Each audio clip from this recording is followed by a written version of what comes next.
לאחר שעושים את ההפסק טהרה, למחרת מתחיל 7 ימים נקיים. למחרת בבוקר או בצהריים היא לוקחת עוד פעם את העניין של העדי צח האלה, עוד פעם את העדי צח האלה, בודקת אם יצא דם או לא.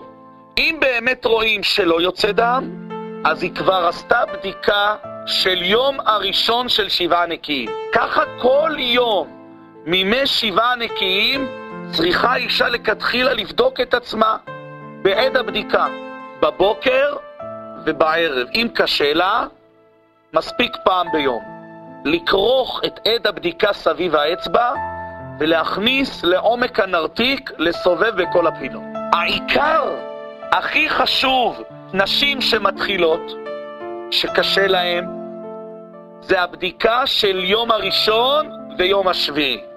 כלומר, נשים שלאט לאט מתקרבות לדת, בסייעתא דשמיא שיזכו לחזור בתשובה שלמה, ממילא עושות קודם כל הפסק טהרה. באותו יום שאדם נגמר, הן עושות הפסק טהרה, זה גם כמו בדיקה באותו מקום שיצא נקי, זה לפני השקיעה. למחרת ביום, זה יום ראשון מ7 נקיים, עושים עוד בדיקה אחת, סופרים 7 ימים, ביום השביעים עושים עוד פעם בדיקה אחת. מתי הולכים למקווה? ליל שמיני זה יום השביעי בלילה. אז למשל, אישה שעשתה בדיקת הפסק טהרה ביום שני, היא טובלת יום שבוע הבא, יום שני בלילה. אז בוא ניתן דוגמה. אישה שעשתה הפסק טהרה ביום שני, לפני השקיעה, למחרת ביום שלישי היא עושה בדיקת יום הראשון, יום 7 נקיים, ושבוע הבא ביום שני זה יום השביעי שלה, שהיא עושה בדיקת שביעי של 7 נקיים ביום, ובלילה, שזה ליל שלישי, היא הולכת למקווה וטובלת. לצערנו הרב, יש הרבה נשים שרוצות לשמור טהרה, ויש כאלה ששמרו טהרת משפחה הרבה שנים, רק לא ידעו, היו באים למקווה, ולא יודעים שצריך לעשות הפסק טהרה ו7 נקיים. חשבו אם הן מתנקות, מיד הולכות למקווה. זה לא נכון. זה לא נכון וגם זה לא שווה. לצערנו הרב. לכן נשים צדקניות צריכות לדעת שהעיקר בעניין של הטהרת משפחה, לזכור את המשפטים האלה, הפסק טהרה, שזה אחרי שמתנקים, אישה רואה מחזור 4 ימים, 5 ימים, יש נשים רואות 7 ימים, באותו יום שמתנקים, לפני השקיעה, עושים בדיקה עם עד, ומוציאים את זה, בודקים עם נקי, ולמחרת. יש גם מוח דחוק, אבל לא ניכנס לנושא הזה. ואחרי ההפסק טהרה עושים 7 נקיים, דהיינו מי שיכולה כל ה7 לבדוק, תבוא עליה ברכה, מי שקשה לה יום ראשון ויום שביעי. עוד בעיה יש, כשבאים לטבול, אסור שיהיה על הגוף שום חציצה. צריך להקפיד מאוד, קודם כל לסרק את השיער, שלא יהיה בו קשרים וסיבוכים, לשטוף את הגוף במים טוב, שלא יהיה שום דבר חציצה, לא להשאיר כלום על הגוף, שום דבר, בין השיניים, בבית השכי וכדומה, כלום, כלום, כלום. ולכן צריך לשאול מה עושים ואיך עושים. כל דבר, תכשיטים, איפור למחוק, כל מיני דברים, ציפורניים, לנקות טוב את הציפורניים מהלכלוך שבהם, לגזוז אותם. מי שאלה שמגדלות את הציפורניים צובות אותם לנוי, יש להם, העיקר שהלק יהיה שלם ולא יהיה פגום.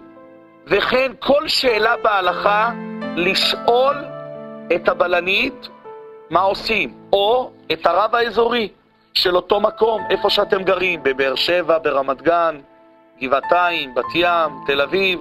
יש ברוך השם הרבה רבנים תלמידי חכמים, שמורי הוראות. מי שלא יודעת, מסתבכת עם שאלות בעניין, רוצה הכוונה, יש טלפונים, יש מרכז הארצי לטהרת המשפחה, טלפון 02-582-7383,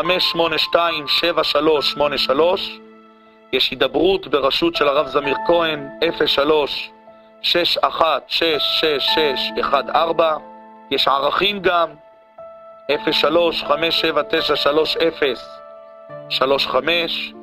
ולכן אפשר תמיד להתקשר. יש רבנים שפוסקים. יש לנו כאן כמה רבנים גדולים, מורי הוראות, שאפשר להתקשר אליהם גם, בעזרת השם.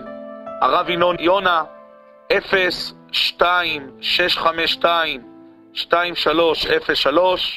הרב יעקב שקנזי, הרב עידן בן אפרים, גם אפשר מ-7:30 בלילה, 02-532-4067, ולפנות לרבנים המקומיים בכל עיר ועיר. אפשר לברר במשרדי הרבנות. תדעו לכם, נשים צדקניות, המעלה הזאת של הטבילה זה דבר ענק, ענק מאוד מאוד. ולכן עד ימי הטבילה יש עניין של ימי הרחקה. למשל, ב5 ימים ועוד 7, 12 יום האלה יש דיני הרחקה שצריך להתרחק האישה מהבעל. וכך כותב הרב, ימי הרחקה הם הימים הטובים ביותר לפיתוח יחסי אנוש בין בני הזוג, ובהם מתחזק הקשר הנפשי אנושי ביניהם, שהוא בעל טווח רגשי רב לאין ארוך מזה של הקשר הגופני, שורשיו עמוקים יותר. הבעל לומד לשלוט בעצמו, להתגבר על היצרים שלו, ליצור קשר עם אשתו בשפה אחרת, שפת הלב המבין. האישה מכירה את השפה מטבעה, אבל הגבר לא תמיד. השפה היא להיות אכפתי, להבין, להתייחס, לשמוע, להיות איתה ולא לחשוב רק על הצורך האישי שלו כמו שבעלי חיים חושבים. ברגע ששומרים טהרת משפחה ומתרחקים בזמן של הטהרה שהאישה טמאה, הבעל מתרגל לעדן את רגשותיו, להשתמש בהם לא רק בדרך של מגע שאסור. וככה מספרת בספר נתיבות הטהרה, מספרת אישה שמתקרבת לסוף שנת ה-30 לחייה. ככה היא מספרת, סיפור. בעלי ואני נשואים זה 12 שנה. שנינו בדעה שחיי הנישואים שלנו מוצלחים, אך תמיד יש מקום לשיפור. למדנו הלכות טהרת המשפחה והחלטנו להתחיל לשמור. שנינו יכולים לציין בפה מלא, השבחנו את חיי הנישואין. כל ביקור במקווה נותן לנו הזדמנות לחוות מחדש את ליל הכלולות. ובנוסף, בעלי חזר למנהגו מלפני שנים לטלפן אליי ממקום עבודתו ולשאול מה שלומי, מה שלא עשה הרבה זמן כשלא שמרתי טהרת משפחה. שמתי לב, הוא עושה זאת דווקא בימים שבהם חלים דיני הרחקות. אני חשה שהרצון שלו ליצור איתי קשר הוא תוצאה של דיני ההרחקות.